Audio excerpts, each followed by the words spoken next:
Hi students, இன்னைக்கு நம்ம பார்க்கக்கூடிய video it's related to final year projects. So final year projects வந்து ISROக்கு கீழே ஆப்ரேட் ஆகிட்டு இருக்கக்கூடிய விக்ரம் சாராபாய் ஸ்பேஸ் சென்டரில் எப்படி ப்ராஜெக்ட் பண்ணுறது அப்படிங்கிற ஒரு ஆப்ஷன்ஸ்.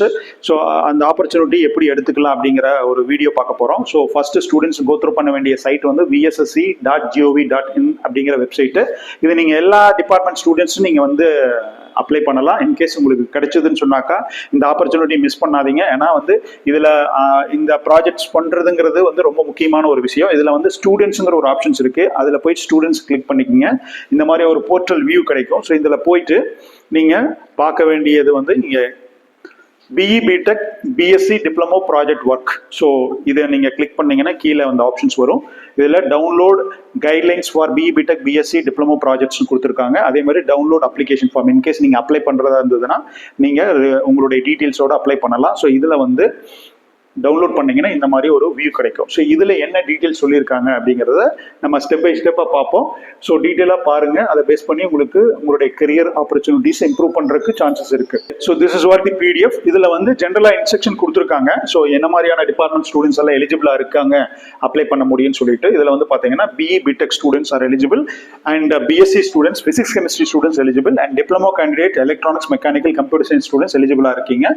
ஸோ இதில் minimum duration and maximum duration கொடுத்துருக்காங்க. Minimum 45 days and maximum 90 days. BE BTech இருந்தா 90 days and other candidates 60 daysல நீங்க கம்ப்ளீட் பண்ணலாம் projects.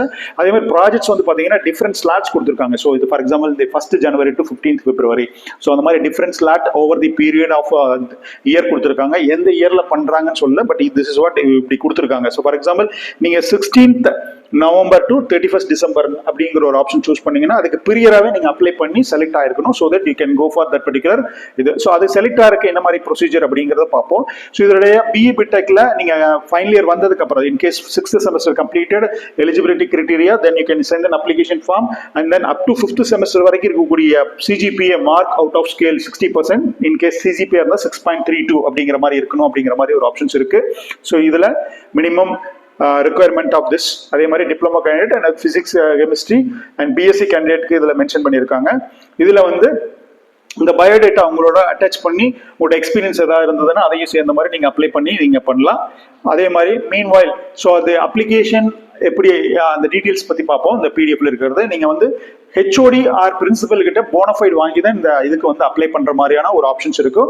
You have to send HRDD VSSC at least 45 days prior. நீங்க ஒரு ப்ராஜெக்ட் அந்த முன்னாடி சொல்லியிருந்தாலே அந்த ஸ்லாட் கொடுத்துருந்தோம். ஸோ இந்த ஸ்லாட்ல இருந்து ஒரு 45 days ப்ரியரா நீங்க வந்து அப்ளை பண்ணி செலக்ட் ஆயிருக்கணும் அப்படிங்கிறது தான் இதோடைய சுச்சுவேஷன். ஸோ அதே மாதிரி no stipend and remuneration and financial assistant will be given here அப்படிங்கிற மாதிரி சொல்லியிருக்காங்க. ஃபியூச்சர்ல ப்ராஜெக்ட் பண்ண டைம்ல உங்களுக்கு ஸ்டைஃபண்ட் எதுவும் கொடுக்கப்பட மாட்டாது. அதே மாதிரி project work at unclassified area of VSSC. So அவங்க கொடுக்கக்கூடிய ஏரியால நீங்க ப்ராஜெக்ட் பண்ற மாதிரியான ஒரு சிச்சுவேஷன் இருக்கு அப்படிங்கிற ஒரு பாயிண்ட் போட்டிருக்காங்க. The number of students selected for this particular project may be limited and selected by the VSSC, that is Vikram Sarabhai Space Center. So அதனால செலக்டட் அதாவது நீங்க அப்ளை பண்ணி வெயிட் பண்ணி பார்த்துட்டு அதுக்கு தகுந்த மாதிரி நீங்க ப்ரொசீட் பண்ற மாதிரி இருக்கும். அதே மாதிரி application you must send through postal.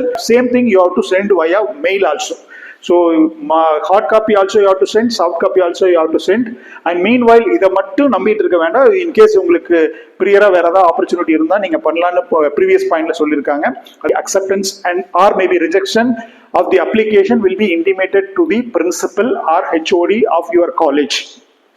இப்போ இந்த ப்ராஜெக்ட் சம்பந்தமா இருக்கக்கூடிய ரெஸ்யூம்ல நீங்க எப்படி செலக்ட் ஆகிறதுக்கான சான்சஸ் இருக்குன்னா maybe your college very good colleges ranking or maybe and whether it is a government aided colleges அந்த மாதிரியான சுச்சுவேஷன் ஆர் மேபி பிரைவேட்லேயே இருந்தாலும் டாப் காலேஜஸ். அது மாதிரி CGPA ஒன் ஆஃப் தி ஃபேக்டராக இருக்கும். Other curricular activities what you done and இதே மாதிரி NPTEL எக்ஸாம்ஸ் ஏதாவது நீங்கள் எழுதியிருந்தீங்கன்னா அதோடைய பராமீட்டர் இஸ் அ வேலிட் பராமீட்டராக இருக்கும். Meanwhile GATE examination, graduate aptitude test in engineering and 3rd year final year இந்த மாதிரி டைம்ல எழுதக்கூடியதுல 3rd yearலயே நீங்க எழுதி குவாலிஃபை ஆயிருந்தீங்கன்னா இட்ஸ் அ வேலிட் பராமீட்டரா இருக்கும். நீங்க அதுல மென்ஷன் பண்ணி ஸ்கோர் கார்டோட அனுப்பிச்சிங்கன்னா, ஏன்னா 3rd yearல எக்ஸாம் எழுத போறீங்க, 3rd year ஏப்ரல்லேயே உங்களுக்கு ரிசல்ட் வந்துருது. வேற இந்த ப்ராஜெக்ட்டுக்கு நீங்க போறது ஆக்சுவலா வந்து 4th yearல தான். ஸோ தட் நீங்க 3rd year ஸ்டூடெண்ட் இன்கேஸ் இந்த வீடியோ பார்க்கக்கூடிய 1st year student, 2nd year students இந்த மாதிரி ஆப்பர்ச்சுனிட்டிஸை நீங்க ஈஸியா எடுத்துக்கணும்னா உங்களுடைய கெரியர் இம்ப்ரூவ்மெண்ட்டுக்கு. ஸோ தட் நீங்க வந்து கேட் குவாலிஃபைடு அப்படிங்கிற ஒரு பேராமீட்டரை நீங்க மனசுல வச்சுட்டு ஜஸ்ட் குவாலிஃபைடு தான். ஸோ மேபி குட் ரேங்க் அப்படிங்கறத ட்ரை பண்ணுங்க. ஸோ குவாலிஃபை ஆயிட்டீங்கன்னா டெஃபினட்டா இந்த மாதிரியான இதுக்கு வந்து செலக்ட் ஆகிறதுக்கு, பிகாஸ் ஒன்ஸ் அப்ளை பண்ணோன்னா எல்லாத்துக்குமே அந்த ஆப்பர்ச்சுனிட்டி கிடைக்காது. அப்ளை பண்ணி ஃபர்தரா ஷார்ட் லிஸ்ட் ஆனீங்கன்னா then you can able to do the projects. and இந்த ப்ராஜெக்ட்ஸ் பண்றதுனால இன் கேஸ் உங்களோட ஆன் கேம்பஸ்ல ஏதாவது கம்பெனிஸ் வந்துச்சுன்னு சொன்னாக்கா நீங்க அதுல வந்து எங்க ப்ராஜெக்ட்ஸ் பண்ணீங்க, what is the title you done a project அப்படின்னு கேட்டாங்கன்னா டெஃபினட்டா நீங்க அந்த விஎஸ்எஸ்சில பண்ண விக்ரம் சாராபாய் ரிசர்ச் இன்ஸ்டிடியூஷன்ஸ்ல, so that it will be help you to get into the placements also, or maybe இந்த மாதிரியான கேம்பஸ் பிளேஸ்மெண்ட் இல்லாம மேபி இந்த மாதிரியான கோர்ல வந்து போறதுக்கான ஃபியூச்சர்ல ஐஎஸ்ஆர்ஓ எக்ஸாம் ஆர் மேபி விஎஸ்எஸ்சில நீங்க ஜாப் ஆப்பர்ச்சுனிட்டிஸ் அப்ளை பண்றீங்கன்னா நீங்க சேம் பிளேஸ்ல நீங்க ப்ராஜெக்ட் பண்ணிருந்தீங்கன்னா உங்களுக்கு இன்டர்வியூல எக்ஸ்ட்ரா மார்க்ஸ் கிடைக்கிறதுக்கான சான்சஸ் இருக்கு. So don't miss the opportunity and prior you should make it yourself as a GATE qualified candidate. Thank you, all the best.